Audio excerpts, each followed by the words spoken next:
I got into my husband's car and found a tube of personal lubricant in the glove compartment. I didn't say a word. I just secretly replaced it with industrial superglue. And what happened next forced our neighbors to make an emergency call to the fire department. I'm so glad you're here. If you're watching this video, please like and subscribe to my channel, and tell me in the comments where you're listening to my story of revenge from. I want to know how far it's traveled. I sat at the kitchen table, the silence in the house as thick as morning fog, a silence that had become a constant, unwelcome guest. The old clock on the wall, a wedding gift from my late mother, ticked with a relentless, accusatory rhythm, each beat a painful reminder of a life I was beginning to suspect was a beautiful, meticulously crafted lie. My husband, Julian, had just returned from one of his countless business dinners. He looked not merely exhausted, but haunted, as if he carried the weight of a secret, too heavy to bear. His face was a map of fatigue and guilt, lines etched around his eyes and mouth that had never been there before. He tossed his jacket on the sofa with a weariness that felt performative, loosened his tie as if it were a noose he was desperate to escape, and collapsed onto the bed, the familiar springs groaning under his weight, without even bothering to shower. The faint scent of his expensive cologne hung in the air, but it was mixed with a new, alien fragrance, a sweet, floral perfume that felt like an intrusion, a brazen confession from a life I didn't know he was living. A few minutes later, the gentle hum of his snoring filled the house, a sound that once brought me comfort, but now felt like a mocking lullaby, a lullaby for a fool. I got up, moving with the quiet, practiced grace of a wife of 40 years, and began to tidy up the mess he'd left in the living room: his jacket, his wallet, his cell phone, his old laptop. The phone screen was still on, a new email glowing like a sinister omen. I frowned. Julian never used email. He always said, "Juliet, all this tech stuff is too complicated. I'd rather just make a call." But now, an email. It was right there, in plain sight. A digital ghost from a life I didn't know he was leading. Out of a morbid curiosity that felt both wrong and necessary, I opened it. The message was short, a mere handful of words that would shatter my world. "You were incredible tonight, Dad." It was followed by a red heart, a symbol of affection that pierced my own heart with a cold, sharp ache. I froze, as if someone had slapped me, the digital world a cruel mirror reflecting a truth I was too terrified to see. "Dad," the word echoed in my mind. Who was calling him that? And in such an intimate, affectionate tone. I swiped down, my thumb trembling, looking for more clues, but there was nothing. Just a strange email address, a jumble of meaningless characters that offered no answers, only more questions.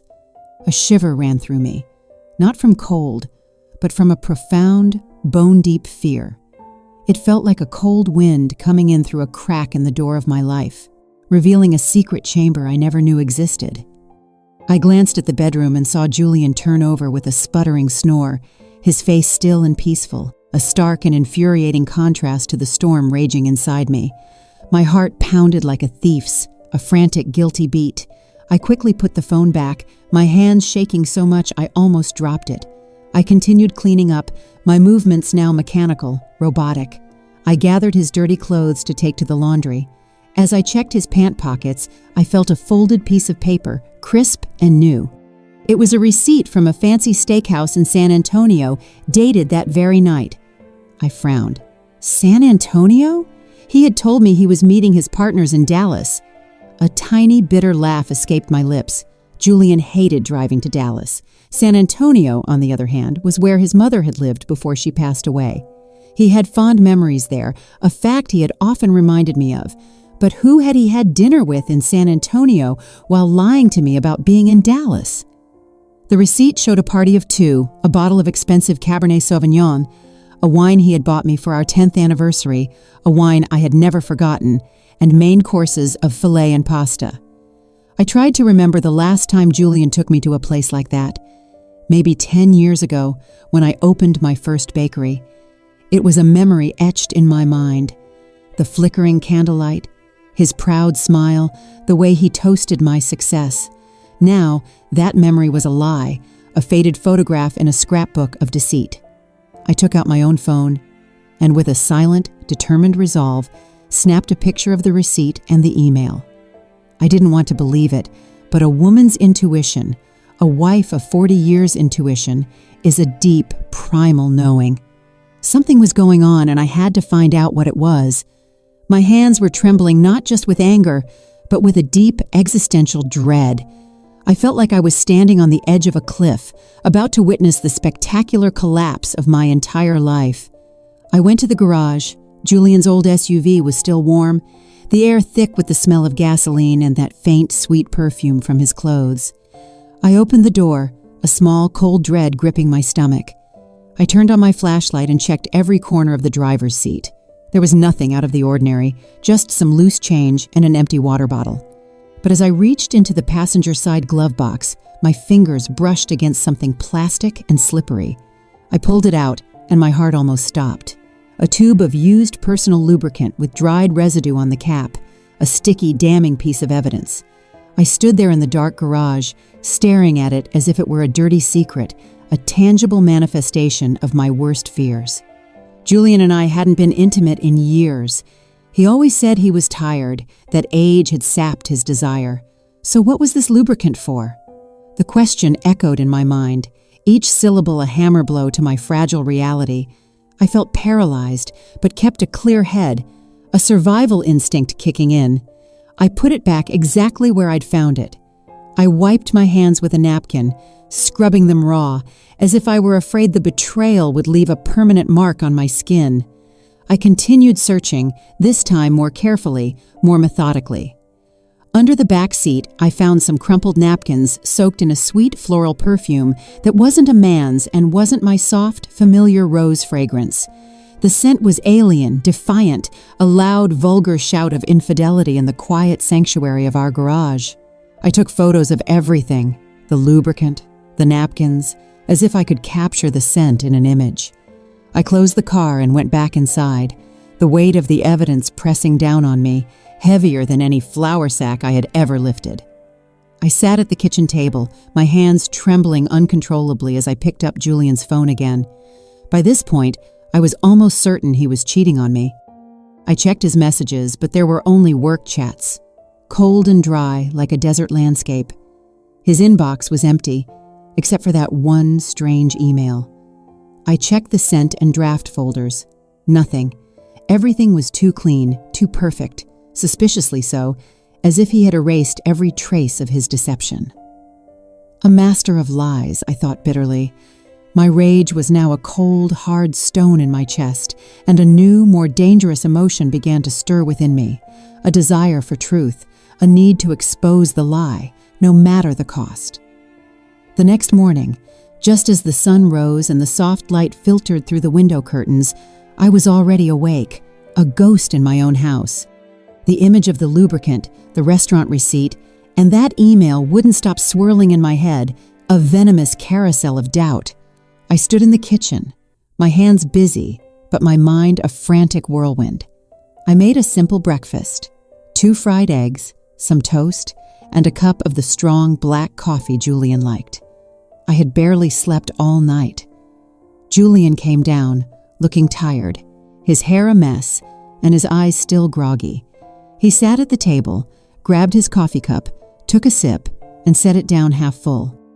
"I have an important meeting today," he said in a husky voice, a rehearsed line he'd used countless times before without looking me in the eye. "I'm sure I'll be home late." He was so good at this, I thought. The easy lies, the casual tone, it made my blood run cold. I nodded with a strained smile, though all I wanted to do was scream, "Where is the meeting? With whom? In San Antonio again?" But I held back, my rage a silent fire, and simply replied, "All right, be careful." He got up, gave me a light pat on the shoulder, a gesture that felt more like an afterthought than a sign of affection, and left. The door closed, leaving the kitchen in silence, and me with a suspicion that was growing into a monstrous certainty. I cleared the table and washed the dishes one by one. the rhythm of the task a small anchor in the storm of my emotions. I couldn't just sit there inventing theories. I needed the truth, hard evidence.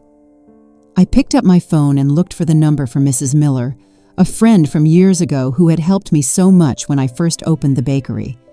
She had once told me about a good private investigator who specialized in infidelity cases. "Juliet, if you ever need it, I can give you Thomas's number," she had said. "He's very discreet and reliable." I never thought I would need to call him, but now I had no other choice. I dialed her number, my voice trembling, each ring a drumbeat of my mounting anxiety. "Hello, Mrs. Miller? Can you help me get in touch with Thomas? I need him." She was silent for a few seconds, a pause that spoke volumes before answering. "Juliet, what's going on? Did Julian do something?" I sighed, not wanting to get into the details over the phone, my pride bruised and raw. "I just need to know the truth. Can you help me?" Mrs. Miller, a woman of few words but profound intuition, agreed immediately, and just an hour later, I received a message from Thomas, asking me to meet him at noon at a small cafe downtown. "Mrs. Roberts, please don't worry. I will help you," he wrote. The message was short, but it was enough to give me a little relief, a lifeline in a sea of deceit.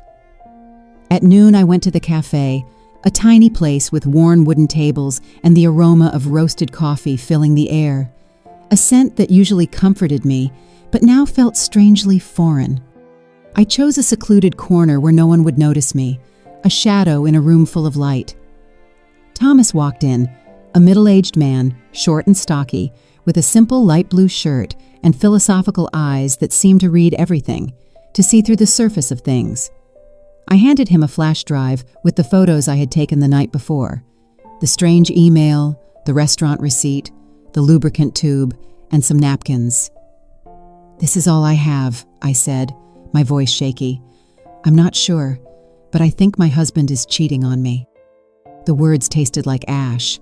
Thomas nodded, reviewing each image on his phone, his face impassive, a professional facade hiding whatever thoughts he had. He carefully made notes in a small notebook. "Mrs. Roberts, I understand. I'll start following Mr. Roberts this afternoon. Don't worry, I'll let you know as soon as possible." I looked at him, trying to hold back the tears that were burning my eyes. "Thank you," I said softly. "I just want to know the truth, whatever it may be." Thomas nodded with a compassionate look, a flicker of understanding in his eyes. "I'll do my best. Go home and don't do anything to arouse suspicion." I left the cafe and walked through the crowd, but I felt a loneliness I had never experienced before. 40 years of marriage, a lifetime built on a foundation of trust that was now crumbling beneath my feet. I had put all my trust in Julian. I always believed he was a family man, someone who would be with me through any difficulty. He was my rock, my anchor. And now here I was, hiring a stranger to follow my own husband. The irony was a bitter pill to swallow. I felt like I was in a bad movie, a character in a drama I never auditioned for. That night, as I sat in the bakery, the familiar scent of yeast and flour, a constant, soothing presence, going over delivery invoices. My phone vibrated. A message from Mr. Thomas. I opened it, my heart pounding a mile a minute, the blood roaring in my ears. It was a photo of Julian, in the light blue shirt he often wore, entering a fancy restaurant, holding hands with a woman. I zoomed in on the image, and my heart stopped. It was Allison, my daughter-in-law. She was wearing a tight black dress with heavy makeup, intense red lipstick, and her hair down. They didn't look like father-in-law and daughter-in-law, but like a couple on a date, their bodies turned toward each other, a shared secret between them. I sank into my chair, my hand trembling as I held the phone. Allison, how was this possible? At family gatherings, she and Julian always acted distant, barely speaking to each other. I now realized it was a masterful act, a performance for my benefit. Mr. Thomas sent more photos. In one, they were sitting in a secluded corner, the table decorated with candles and flowers. Allison was leaning toward him, smiling, and Julian was toasting her glass with an oddly tender gaze. I saw the photo and felt a crushing pain in my chest. In 40 years, I had never seen him look at me like that, not even when we were young, when I was that girl from San Diego with long hair and a radiant smile. He looked at me that way, a look of genuine adoration, of a love I thought was mine. Now it was hers. In the middle of the night, a video arrived from Mr. Thomas. The clock on the wall read 2:00 a.m. I put on my headphones, a desperate attempt to keep the secret contained, and pressed play. My hands so shaky I almost dropped the phone. In the video, Allison leaned close to Julian's ear, whispering something that made him laugh loudly, a sound that was a stranger to me. Her voice sounded sweet, her eyes sparkling under the restaurant lights. Then they got up and left, and Julian, ever the gentleman, opened the car door for her as if she were a lady and he were her lover. I replayed the video again and again, a self-inflicted torture. Each time felt like another stab to the heart. Allison, my daughter-in-law, whom I had treated like my own daughter, whom I had taught how to make our family's traditional flan. And Julian, the man I had given my whole life to, with whom I had built a family. What were they doing behind my back? Behind Daniel's back? The questions were a tidal wave, threatening to drown me. I saved all the photos and the video to a flash drive, making a note of every detail: date, time, place, even the name of the restaurant. My hands worked on autopilot, but my mind was in chaos. I didn't want to believe it. I couldn't believe Julian and Allison were capable of something so low, so cruel. But the evidence was right in front of me, undeniable, a mountain of proof. I stayed in the bakery among trays of sweet pastries that smelled delicious, but I felt like my world was falling apart. I remembered the early days of the business, when Julian would help me carry sacks of flour, when we would laugh together in that little kitchen, our dreams as big as the sky. Now it all seemed like a distant memory, a beautiful lie I had lived for too long. The next morning I was in the small kitchen of the bakery, holding a list of orders for a large hotel downtown. The smell of flour and vanilla, which always brought me peace, felt empty that day, a hollow comfort. As soon as I finished signing the delivery invoice, my phone vibrated in my apron pocket.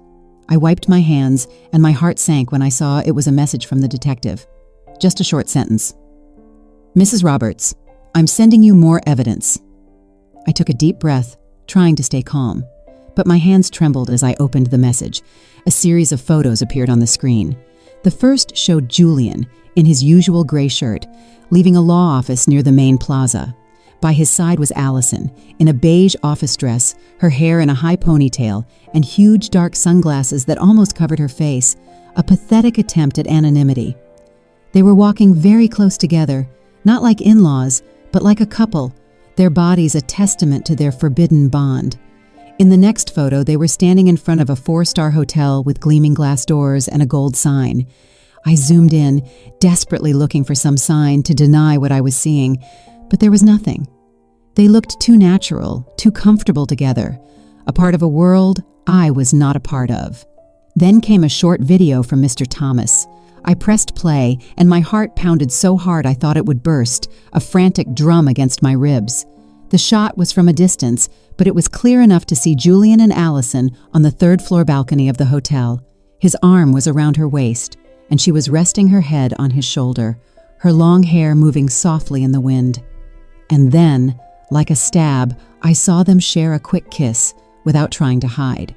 It was a brief kiss, but it was enough to burn away the last spark of hope I had left.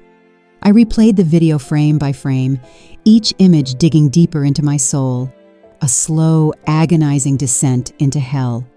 The room curtain opened slightly, and Allison came out, running to hug Julian, her face lit up with happiness, as if she were a young girl in love. I slumped into the chair, clutching the edge of the table to keep from falling apart. Mr. Thomas wrote, "They also rented the room for the afternoon. It looks like they're staying the night. I'll keep an eye on them." I read the message over and over, my throat tight, as if I were being strangled. Just a few hours earlier, Julian had written to me, "Juliet, I won't be home tonight. I have to meet a potential partner from out of town. Get some rest." The tone was sweet and caring, just as it had been for years. But now I knew it was all a lie, a well-constructed lie. A potential partner from out of town. He wasn't out of town. He was here, in a 4-star hotel with our own daughter-in-law. I opened my portable hard drive and carefully saved every photo and every video. Each time I hit save, I looked at the image as if to make sure I wasn't dreaming. In the video, Julian's gaze toward Allison was so tender. The way he caressed her hair reminded me of the way he used to do it with me more than 30 years ago. We were young, and I believed our love would last forever, a promise whispered under a starry San Diego sky. Now, seeing this, all I saw was lies and blatant betrayal. I remembered family gatherings, everyone sitting around the table, a tableau of our perfect family. Allison always sat far away from Julian. Sometimes she even looked at him with disgust. Daniel would joke, "Mom, I think Allison can't stand Dad. She avoids him like the plague." I believed it too. I thought they just didn't get along, that she was just trying to fit into the family. But now I understood it had all been a farce, a carefully choreographed dance of deception. They acted too well in front of me, in front of Daniel, in front of the whole neighborhood. I felt like a fool, a blind wife, betrayed by 2 traitors right in front of my eyes.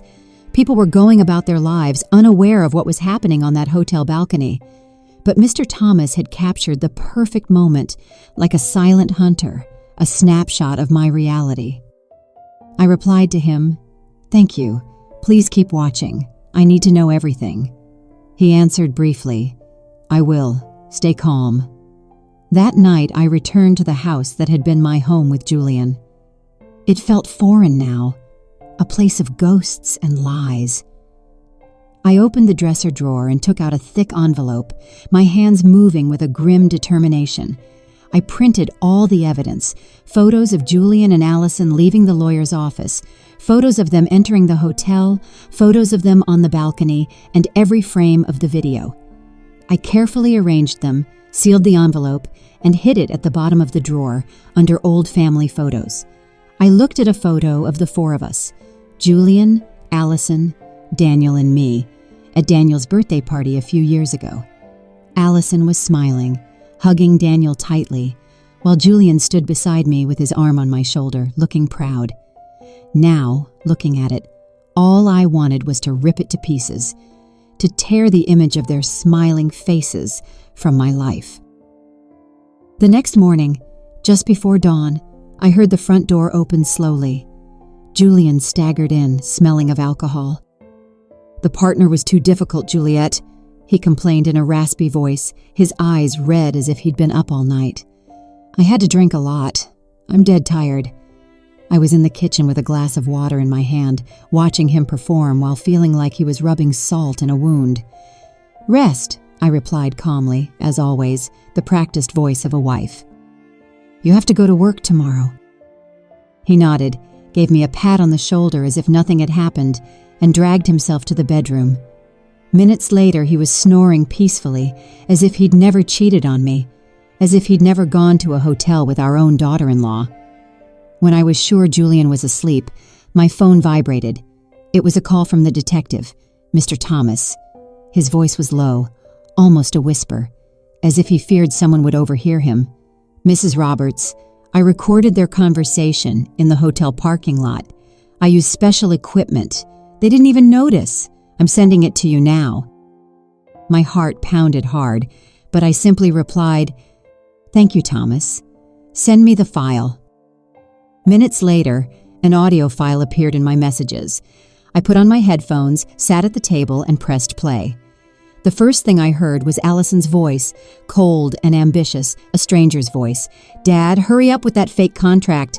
I want to have that whole chain of stores already. I want that old hag out of the house." I felt a blow to my chest and gripped the phone tightly. Then came Julian's voice, deep and confident. "Don't worry about those papers. Juliet doesn't know anything. Leave it in my hands. She trusts me too much." It felt like a knife twisting in my heart. They weren't just cheating on me. They were planning to take everything I had built. the bakery chain, all the sweat, tears, and sleepless nights, baking every batch, running all over town to make deliveries to keep my reputation. It was all mine. Julian never once got his hands dirty in the kitchen. He never worked the counter or signed contracts with hotels. And now he and Allison wanted to take it all away. To kick me out of the house I had made a home. I almost broke down, but I still had the composure to copy the audio to the flash drive where I kept the other evidence. I carefully wrote down the time and place, as if trying to keep myself steady in the middle of the storm. The next morning, as I made coffee in the bakery, my phone vibrated again. Thomas sent another batch of new photos taken with a telephoto lens.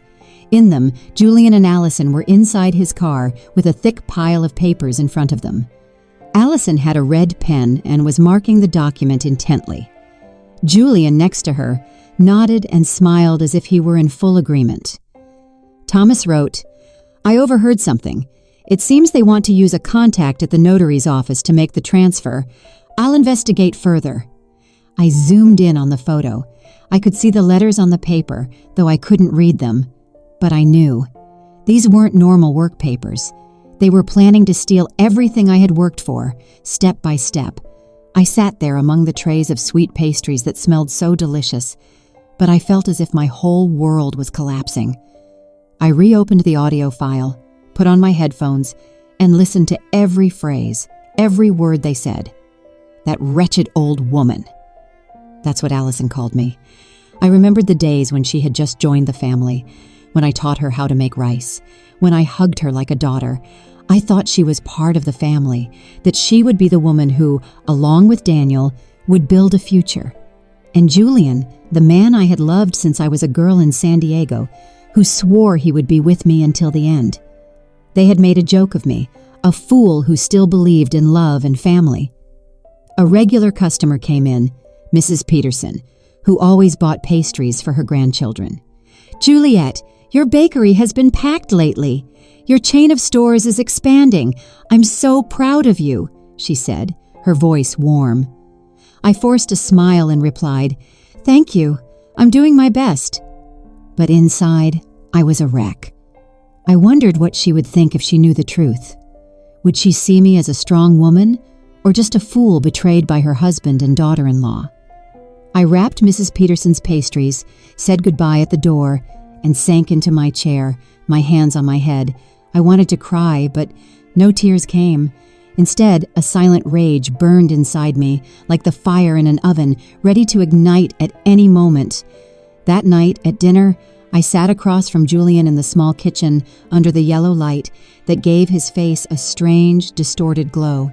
He ate and spoke in a monotone voice, as if nothing were wrong, as if the world wasn't about to end for him. "Juliet, I have to sign some important business papers this week. Maybe you should look them over. They're complicated." I picked up a piece of bread and pretended to take a bite. But in my head, I could only hear Allison's voice from the recording. "Dad, hurry up and sign the fake contracts." I knew he was testing the waters. He wanted to drag me into his dirty plan. I gave him a dry smile, a facade of a wife who was too tired to argue, and replied, "Yes, I'll look at them later. I'm tired now." He nodded, took a sip of wine, looking at me as if nothing were wrong. But I knew that behind that smile was a man ready to take everything I had built. A predator waiting for the right moment to strike. Julian had a few more glasses of wine. His face turned red, and he started slurring his words about a difficult client he'd seen that day. I nodded as if I were listening, but inside I wanted to scream, "Do you think I'm that stupid?" When he got up, staggering, and went to the bedroom, I cleared the table, my every move slow, containing the anger that was boiling inside me. He threw himself on the bed, snoring loudly, and left his car keys on the nightstand, gleaming under the dim light, a siren's call to my revenge. I stared at them, my heart pounding in my chest. This was my chance, my moment. I entered the bedroom slowly, careful not to make a sound. Every step felt like walking between pain and resolve, between the past and a new, unknown future.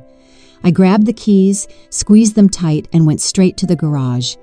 The night was quiet, hushed, as if the world was holding its breath. All I could hear were crickets outside, their chirping a soundtrack to my silent fury. I turned on my phone's flashlight. The weak light illuminated Julian's old SUV, a silent accomplice in his betrayal. I opened the door. The smell of gasoline was still there, mixed with a strange, sweet perfume. I opened the glove compartment between the seats, and there it was, the tube of lubricant with a loose cap and dried residue on the edge, a monument to their infidelity. I held it in my hand, feeling like I was holding a dirty secret. It was clear they had used it again, as if it were confirmation that Julian and Allison were still playing their secret game, their twisted little dance. I took the tube of lubricant to the kitchen, placed it on the counter, and washed my hands with lemon soap. I scrubbed them thoroughly, as if to erase every trace of the betrayal I had just touched. The fresh scent didn't calm my anger, but it helped me stay focused. I opened the tool drawer and took out a tube of clear industrial superglue, the same kind I once used to fix a chair at the bakery. It was a tool of my trade, now a weapon of my revenge. I carefully unscrewed the cap of the lubricant and filled the tube with the glue, drop by drop, until it was completely full. I wiped the nozzle, shook it gently to mix it, and tested a little. It came out smoothly, just like the original lubricant. At a glance, no one would notice the difference. I smiled faintly, though a hurricane was raging inside me. This wasn't a game. It was the first step to getting justice. I put the tube back in the glove compartment, adjusted the floor mat and the seat just as they were, as if no one had touched anything before closing the car. I opened the trunk to check. There were only crumpled bags, an empty water bottle, and an unused condom lying in a corner. My heart skipped a beat, but I wasn't surprised anymore. I took pictures with my phone, adding them to the growing collection of evidence. Each image was another piece, a reminder that I couldn't let Julian and Allison get away with their lies. Back in the house, I put the keys back in their place, next to Julian's alarm clock. I grabbed an old book and sat on the living room sofa, pretending to read. The dim light fell on the pages, but I couldn't read a word. My head was spinning. I thought of Daniel, my son, who believed he was living happily with Allison, without knowing the truth. How could I tell him that his wife and his own father were betraying us? I thought of the bakery chain, of the 40 years of work and sleepless nights, of all the fights with Julian to defend my dream. He never really understood it, but I trusted that he supported me. Now I knew he was just waiting for the right moment to take everything. An hour later, Julian woke up and stumbled into the kitchen for water. He saw the keys on the counter and didn't suspect a thing. "Still not sleeping, Juliet?" he asked groggily. I smiled and replied, "No, I'm just reading a bit. Finish your water and go back to bed." He nodded, drank, and returned to the bedroom, snoring immediately. I looked at him as if he were a stranger. This man who once promised to be with me until the end was now planning to destroy what I loved most. But he didn't know that I had already started my counterattack. At dawn, I got up. The sunlight was timidly entering through the bakery window. I was in my usual kitchen, kneading dough, preparing flains and sweet pastries for a large hotel order. I pressed the dough with all my might, channeling my rage into every movement. When I returned home for breakfast, I made an effort to keep a calm face. Julian was already up, with a cup of black coffee in his hand. I served him eggs and toast. "Julian," I said calmly, "I have to travel to Nashville tomorrow to sign a contract with a new partner. I'm sure I'll be home late. Can you take care of dinner?" I watched him out of the corner of my eye. He looked up, surprised, but in his eyes, something was shining that wasn't concern. It was relief. "A big contract?" he asked, taking my hand with a feigned tenderness. "Don't worry, go ahead. I'll handle it." But that spark in his eyes, that slight curve of his lips, as if a weight had been lifted, pierced my chest. He wanted me to leave, and I knew exactly why. I smiled and nodded. "Thanks. I'll call you if I get back late." He took another sip of coffee. Then he got up, saying he had to get to the office early. As he left, I saw he had left his phone on the table, and the screen lit up with a missed call. The name that appeared was AT. I frowned. My heart pounded. Allison Thomas. I was sure it was her. Before I could touch the phone, Julian came back, grabbed it in a hurry, and turned off the screen in front of me. "I forgot it," he mumbled with a forced smile. And he was gone. I stood there, watching the door close, feeling as if I had been slapped. He wasn't even bothering to hide it anymore. That day, I worked like a machine, delivering bread, signing invoices, and smiling at customers. But my mind was only focused on Julian and Allison. I couldn't let them continue their farce behind my back and Daniel's. I needed more evidence, to hear from their own mouths what they said when they thought no one was listening. That night, I pretended to be tired. I went to bed early and told Julian, "I have to wake up early tomorrow to catch the bus, so I'm going to sleep." He nodded, gave me a pat on the shoulder. "Rest, Juliet. Be careful on your trip tomorrow." I lay down and closed my eyes, but I sharpened my hearing, attentive to every sound in the house. Close to midnight, when Julian's snoring stopped, I heard him get out of bed quietly. The faint light from his phone shone in the darkness. He left the room with his phone, thinking I was asleep. I stayed still, my heart pounding. Then I slowly got up and followed him on tiptoe. I hid behind the thick living room curtain and saw him standing in a dark corner near the window. He put the phone to his ear and spoke softly. "Yes, of course. Come over to the house tomorrow. We won't have to go to a hotel anymore. Juliet has to leave town to sign a contract and she'll be back late." I heard a soft giggle from the other side, Allison's sweet voice. "That's great, Dad. Finally we can relax." Julian laughed, replying, "Yeah, come early. I'll be waiting." I stood there behind the curtain, feeling my blood boil. They weren't just cheating on me. They were planning to turn my house, my son's home and mine, into their meeting place. I returned to the bedroom in silence, opened a drawer, and took out Daniel's old recorder, the one I bought him for college to record his classes. I checked the battery, put in a new one, and turned on continuous recording. I hid it behind the bookshelf in the bedroom, next to the headboard, certain it would capture everything. I carefully adjusted the cable and covered it with a family photo frame. The photo of the four of us at Daniel and Allison's wedding. Looking at it, I felt a bitter taste. Allison's smile, Julian's hug. Now, they were all lies. Before going back to bed, I checked again that the recorder was working. I placed the photo frame just right to hide the cable. Then I lay down, pretending to be asleep. Julian came back to the bedroom, threw himself on the bed, and snored as if nothing were wrong. But my eyes were wide open in the darkness, more awake than ever. I reached for the clock and set the alarm for earlier than usual. I closed my eyes, but not to sleep. I was ready for the next step of my plan. I woke up at 5 o'clock in the morning when it was still dark. Only the faint light from the street lights was coming through the window. The house was silent. All I could hear was Julian's steady snoring from the bedroom. I was in the kitchen with a cup of cold coffee in my hand, staring at the skillet of oil that was already on the stove. It was the last step of my plan, a simple smoke trap, but enough to expose the truth. I tied a thin string to the stove's igniter. I ran it over to the window and attached it to a heavy object, an old coffee can I found in the cabinet. All I had to do was pull it from a distance, and the flame would ignite the oil, creating thick black smoke, enough to alarm the neighbors. I opened the window by the stove a little so the smoke could get out. Then I tested it once. The smoke rose quickly, forming spirals like a warning. I turned it off immediately, checked everything again, and made sure not to leave any trace that might make Julian suspicious. I put on a jacket, grabbed my large purse, and pretended to be leaving for my trip. Before I left, I went into the bedroom and gently shook Julian. "I have to go to the bus station right now," I said in a calm voice. "I'm going to sign a contract. I'll probably be back late tonight." He opened his eyes and in a sleepy voice replied, "All right.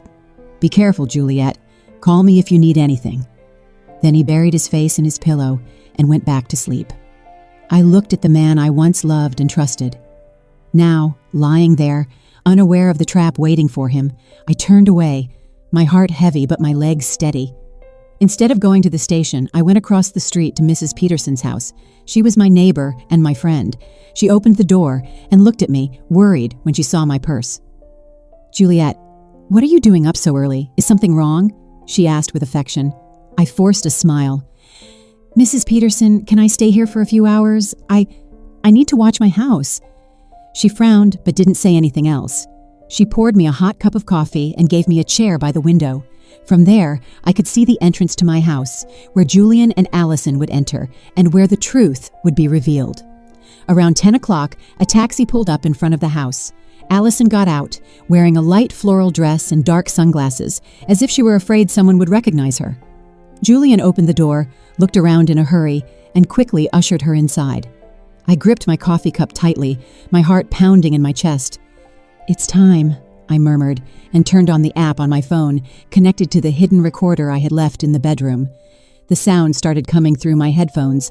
Allison's laughter, the clinking of glasses, heavy footsteps. Then I heard Julian's deep voice. "All right, we don't have to hide in a hotel anymore." Allison laughed. "You really know how to pick your moments. The old hag is gone, right?"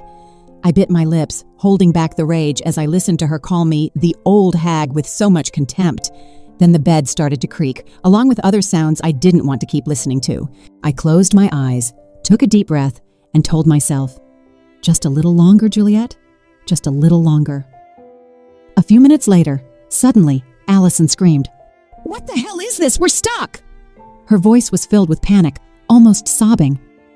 Julian growled, "Shut up! Wait, let me see!" I smiled. I barely touched my phone and activated the smoke trap remotely. The string pulled hard. The stove ignited. The skillet of oil caught fire. Black smoke billowed out of the kitchen window in thick spirals, spreading outside like an alarm signal. Mrs. Peterson gasped. She looked out the window. "Juliet, your house is on fire!" I pretended to be scared, but inside I felt strangely calm. Neighbors started coming out into their yards, shouting, "Juliet's house is on fire! Call the firefighters!" A man nearby, Mr. Miller, quickly took out his phone and called the city fire department. I stayed there, holding my coffee cup tightly, my eyes fixed on my house. Everything was going according to plan. In my headphones, Allison's voice sounded more and more desperate. "Julian, do something! I can't move!" Julian's voice roared. "Don't scream! I'm trying!" But I knew they couldn't do anything. The industrial super glue I had swapped was already at work, leaving them trapped at their most humiliating moment. I imagined them struggling, scared, and a part of me felt satisfied. Not because I was cruel, but because they had pushed me to this. They wanted to take my bakery, my family, even my honor. Now I would make them pay. I looked out the window. The smoke continued to rise, getting thicker. The neighbors were crowding together, yelling in a panic. "What's going on?" someone asked. "Where's Juliet?" "She went out of town for work. That's what I heard," another replied. Mrs. Peterson, standing next to me, looked at me with suspicious eyes, but didn't say anything. She just squeezed my hand gently. I knew she had a hunch, but I didn't need to give her an explanation. The truth was about to explode, and I was ready. Just 10 minutes later, the siren of a fire truck sounded at the end of the street like a death knell. The red vehicle sped up and skidded to a stop in front of my house.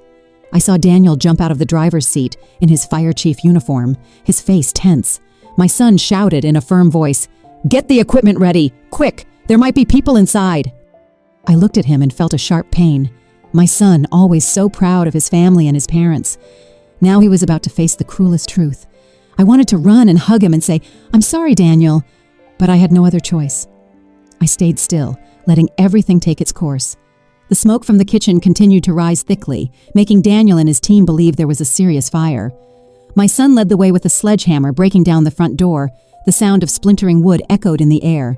His teammates followed him with hoses and extinguishers. I listened to the commotion coming from the bedroom. Julian's desperate shouts mixed with Allison's sobs. "Do something, Julian! I can't move!" Julian growled. "Shut up! Don't scream!"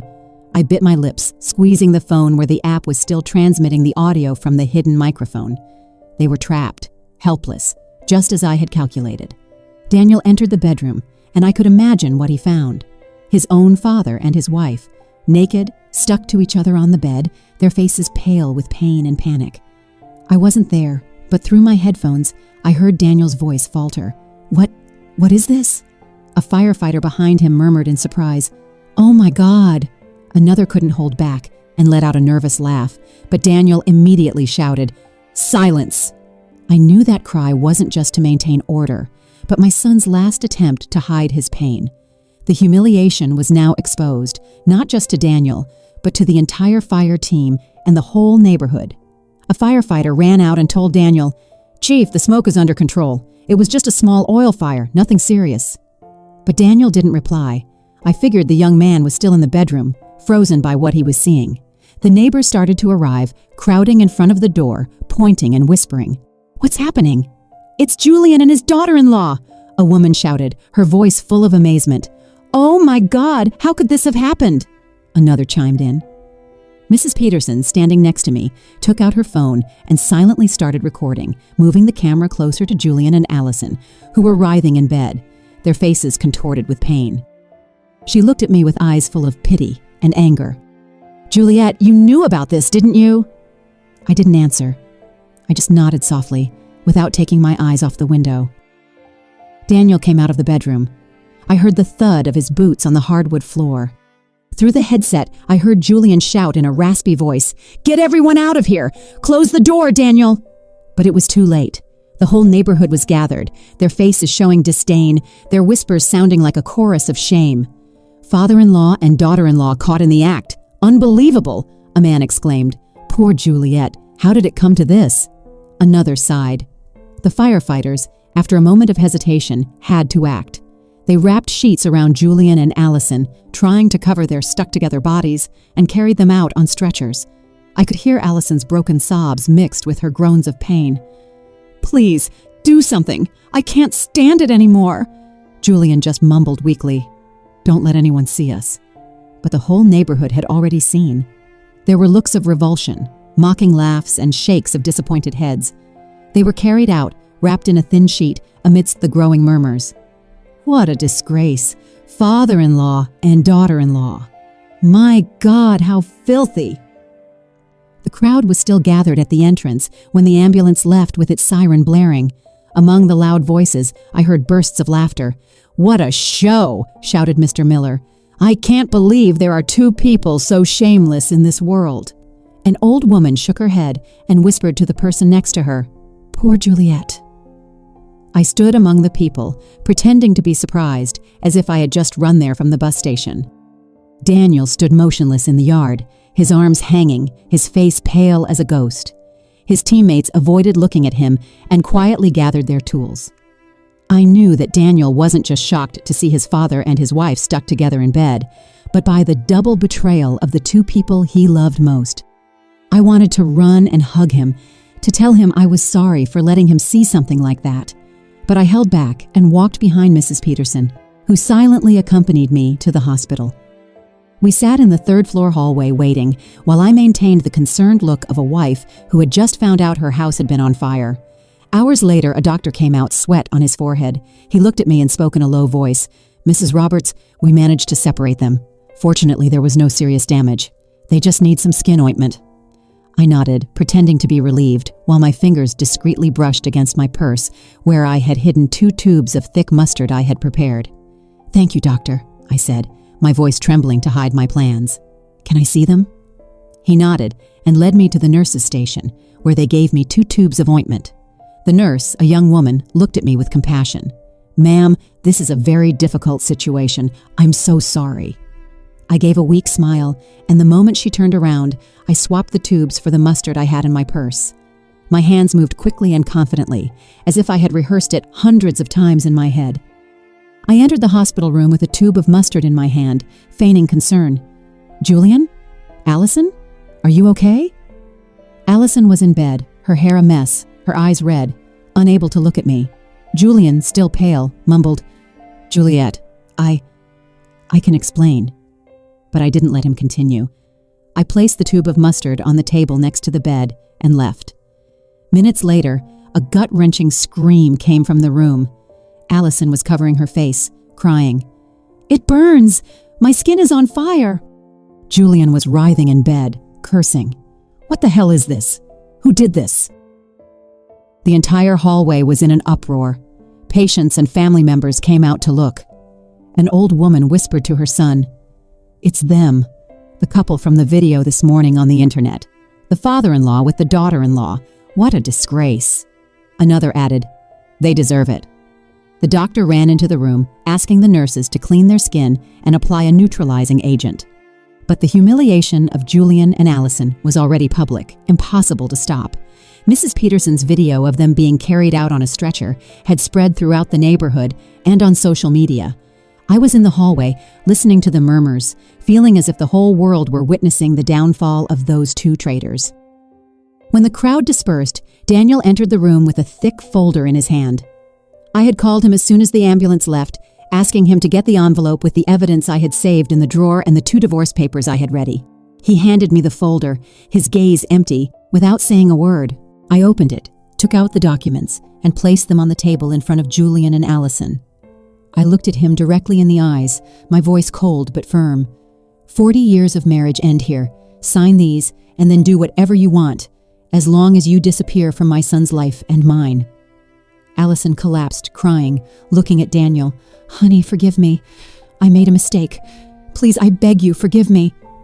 But Daniel just looked at her, his gaze as hard as stone, and left without saying a word. Julian tried to grab my hand, his voice trembling. Juliet, listen to me. I didn't want this. I pulled away, cutting him off. Don't say anything else, Julian. You chose this path. He yelled desperately. Juliet, please. But the nurse came in and warned, Be quiet. This is a hospital. I turned and walked away without looking back. In the hallway, I saw Daniel leaning against the wall, his head in his hands. I walked over and put my hand on his shoulder, but he didn't lift his face. Mom, he whispered, his voice broken. Why did it have to be Dad? Why her? I didn't answer. I just hugged him tightly, sharing his pain with my own. In that moment, I knew that Julian and Allison had lost everything. Their honor, their marriage, even their dirty plan. But Daniel and I had also lost a family. I only hoped that with time, we would find peace. A few weeks after the scandal, my bakery was busier than ever. The little bell on the door wouldn't stop ringing. Customers came in and out with smiles and compliments. Juliet, you are so strong, Mrs. Peterson said, holding a bag of freshly baked flan. The whole neighborhood is proud of you for how you defended your family business amidst all that filth. I smiled and thanked her. People supported me. They called me a strong woman, but only I knew that strength came from the broken pieces of my heart. Every time I looked at the oven where I had worked with sweat and tears for 40 years, I remembered Julian and Allison, who wanted to take everything from me, but failed. And I'm still here, with my bakery, with Daniel, and with a new life. Daniel moved in with me right after that day. He didn't talk much about what had happened, but I noticed the change. He wasn't the cheerful, always laughing Daniel he used to be. His eyes now looked deep, as if they carried a wound that wouldn't heal. Mom, I want to stay here for a while, he told me the first night as he came in with his suitcase. I'm going to help you run the bakery, talk to clients, whatever you need. I hugged him. I felt the warmth of the son I had raised and just nodded without asking anything. I knew Daniel needed time, and so did I. Every morning, we opened the bakery together. I prepared the oven and arranged the trays, and Daniel reviewed invoices and called hotels and restaurants. Mom, the Grand Hotel wants to increase their sweet pastry order for next week, he called out to me from the cash register, his voice calm but without its usual brightness. All right, I replied. Confirm the order. I'll prepare more dough. These simple moments gave me a peace I hadn't felt in years. There were no more fake looks from Julian, no more sweet and calculating voice from Allison. It was just Daniel and me, taking care of what we still had. Dinners were just the two of us now. We sat face to face in the small kitchen, eating simple meals, sometimes rice with beans and chicken, sometimes just bread with coffee. Mom, can you make me some flan this weekend? He asked me one night with a faint smile, the first I had seen since the scandal. All right, I replied, relieved, but you have to help me stir the caramel. He nodded, and in that moment, I felt that we were slowly but surely recovering. I started making time for myself, something I almost never did in 40 years. I joined a cooking club at the community center, where women my age shared recipes and told their stories. Juliet, you make the best flan in the neighborhood, a woman told me laughing when I brought a tray. I replied, smiling, it's a little trick I learned back in San Diego. I also started going to church on weekends. I would sit in silence with the light of the stained glass windows on my face and pray. Not for Julian or Allison, but for Daniel. For myself, so that we would find the strength to move forward. Sometimes I would go for walks with Mrs. Peterson in the town square, listening to her talk about neighborhood gossip. You know, Juliet, she would say, her eyes shining, everyone is still talking about Julian and Allison, but they say you're the one who won. I just smiled without answering. I won? Maybe. But the price was losing my whole family. Daniel also started to change. He became less quiet and began telling me about his work as a firefighter. We put out a fire at the market yesterday, he told me one night as we ate dinner. It was really dangerous, Mom, but luckily, no one got hurt. I listened to him, my heart filled with pride. Please be careful, I said, my voice trembling. You're all I have left. Daniel looked at me with tenderness. Don't worry, Mom. I'll never leave you alone. Those words were like medicine. They gave me back the faith that even though I had lost so much, I still had my son who would always be with me. One afternoon, while the bakery was full of customers, I sat at the cash register, watching the movement in the street. The bell on the door rang non-stop. The smell of sweet bread filled the air. I looked at the trays of flan and pastries and thought about the entire journey. I had built this bakery with my own hands, from a girl in San Diego to a woman who knew how to endure. Julian and Allison wanted to take everything from me, but failed. I kept my bakery, I kept Daniel, and most importantly, I kept myself. Did you like my story, and which city are you listening from? Let's meet in the comments. If you like the story, you can support me by sending a super thanks so I can keep bringing more stories like this. Thank you so much for your sweet support. I'm looking forward to your comments on the story. On the screen, you can see 2 new life stories that I highly recommend. There's so much more on my channel. Don't forget to subscribe. See you in the next life story with love and respect.